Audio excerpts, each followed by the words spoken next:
In 1982, the city of Chicago was shaken by an unprecedented and horrifying tragedy that would alter the way medications were packaged and sold across the world.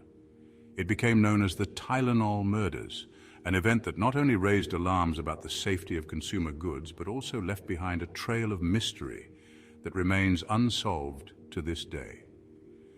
The story begins in the bustling streets of Chicago and quickly spreads into a terrifying and complex narrative involving corporate responsibility, public panic, and one of the most chilling acts of malice in American history.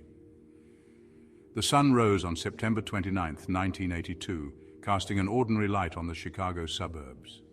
It was a day like any other, with the promise of a crisp autumn morning. The leaves were beginning to turn, painting the neighborhood in hues of red and gold. The air was filled with the scent of dew and the distant sound of children preparing for school. In Elk Grove Village, 12-year-old Mary Kellerman woke with what seemed like a common cold. She had a slight headache and a sore throat, nothing out of the ordinary for a child her age. Her parents, Bob and Gina, were getting ready for their day, unaware of the tragedy that was about to unfold. Her parents, worried but not alarmed, gave her a single capsule of extra-strength Tylenol. It was a trusted remedy, a household name that promised relief. Minutes later, Mary collapsed. Panic set in as her parents tried to revive her, their minds racing to understand what had gone wrong. She was rushed to the hospital, but it was too late. The emergency room buzzed with activity as doctors and nurses worked frantically to save her. Despite their best efforts, Mary Kellerman died that morning, her life cut short by what doctors initially suspected was a mysterious and aggressive illness. The hospital room fell silent as the reality of the situation set in. The doctors were baffled, unable to pinpoint the cause of her sudden death. Tests were ordered and the medical staff began to piece together the puzzle, but answers were elusive. The Kellerman family was left in shock, their grief compounded by confusion and unanswered questions. Her death, though tragic, seemed isolated, a cruel twist of fate. The community of Elk Grove Village mourned the loss of a young life, coming together to support the Kellerman family. Neighbors brought food, offered condolences, and shared in the sorrow. Yet, beneath the surface, a sense of unease began to grow. But fate, it seemed, was not finished. The days that followed would reveal a chilling truth, one that would send shockwaves through the nation. The seemingly random death of Mary Kellerman was just the beginning of a series of tragic events that would forever change the way people viewed a simple, over-the-counter medication. The story of that September morning was far from over, and the true horror was yet to be uncovered. Miles away in Arlington Heights, Adam Janus, a postal worker, died under similarly baffling circumstances. The quiet, suburban neighborhood was suddenly thrust into a state of shock and confusion. Adam was a well-liked member of the community, known for his dedication to his job and his friendly demeanor. His sudden death left everyone in disbelief. He too had taken Tylenol shortly before his death, the same over-the-counter medication that millions of Americans trusted for relief from everyday aches and pains. It was hard to fathom that something so commonplace could be the cause of such tragedy. His brother and sister-in-law, Stanley and Teresa, rushed to be by his side, their grief still raw.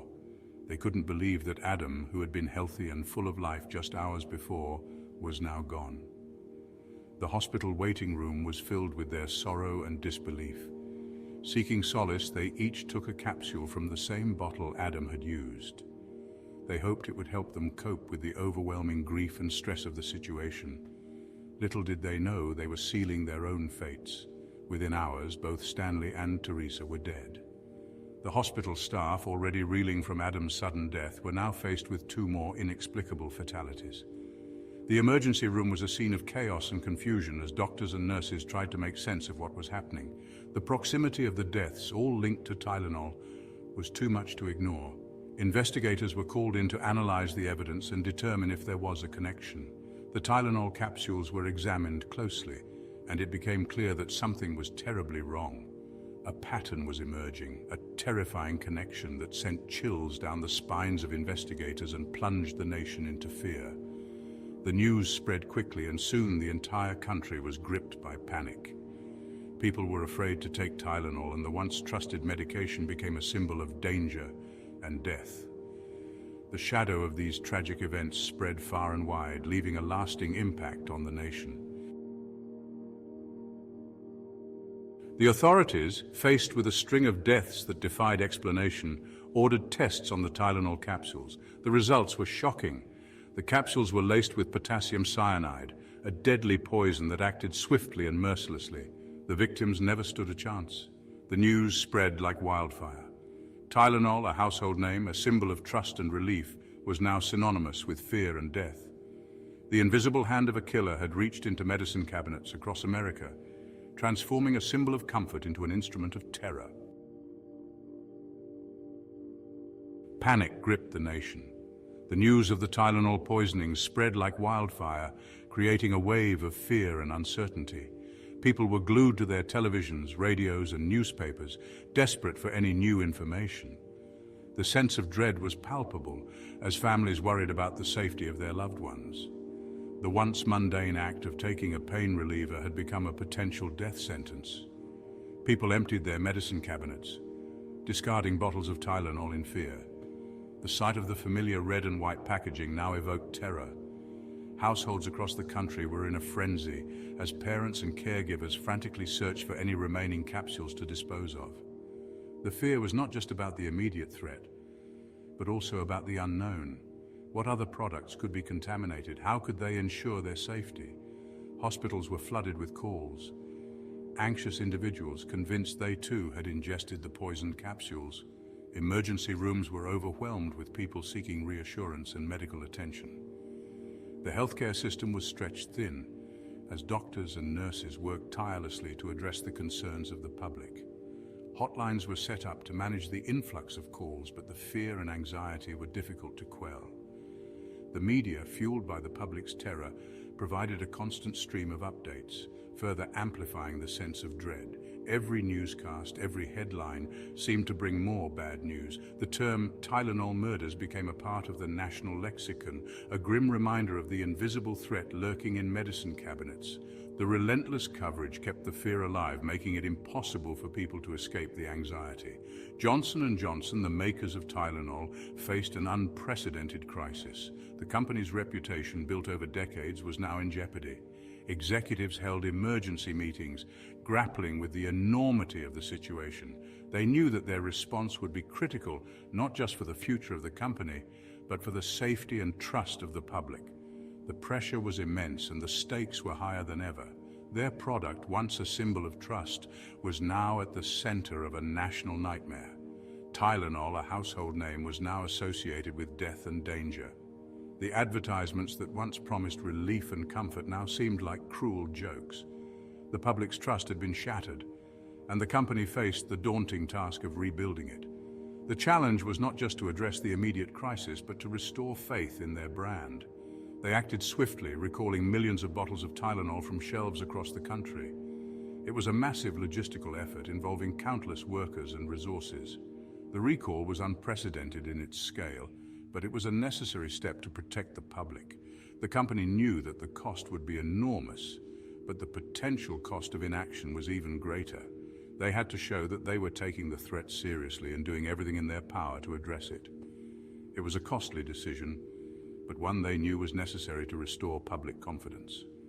The recall was just the beginning of a long road to recovery. Johnson & Johnson had to communicate openly and honestly with the public, addressing their fears and concerns. They had to implement new safety measures to prevent such a tragedy from happening again. The journey to rebuild trust would be challenging, but it was a journey they were committed to taking. The safety and well-being of their customers were their top priority, and they would stop at nothing to ensure it. The investigation was sprawling and intense. The FBI, local police departments, and countless other agencies joined forces, determined to find the person responsible for the poisonings. Leads poured in, tips from panicked citizens convinced they had seen something, anything, that could lead to the killer. Despite the massive effort, the investigation stalled. Suspects emerged, individuals with grudges, with histories of instability, but none could be definitively linked to the crimes. The killer, it seemed, had vanished into thin air, leaving behind a trail of poisoned capsules and unanswered questions. The Tylenol murders left an indelible mark on the nation's psyche.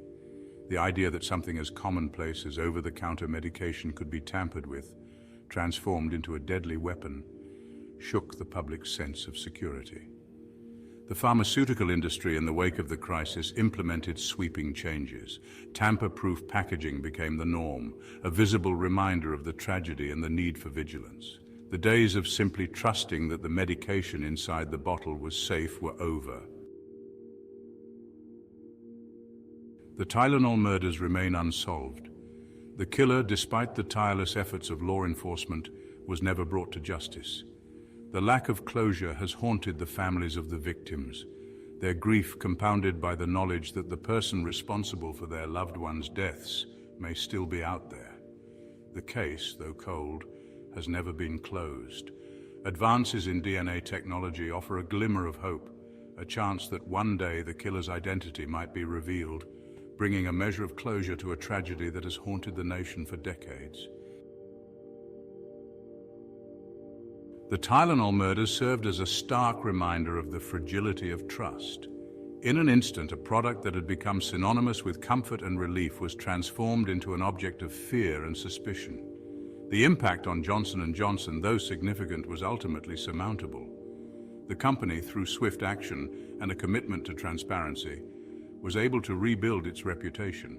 The public, though forever changed by the tragedy, slowly began to trust again, their faith in the safety of over-the-counter medication cautiously restored. The Tylenol murders continue to cast a long shadow. They serve as a chilling reminder of the vulnerability of everyday life, the ease with which the mundane can be twisted into something sinister. The case, though rooted in a specific time and place, transcends its historical context. It stands as a cautionary tale, a chilling testament to the darkness that can lurk beneath the surface of the ordinary. The victims, forever etched in the annals of crime, serve as a somber reminder of the human cost of evil.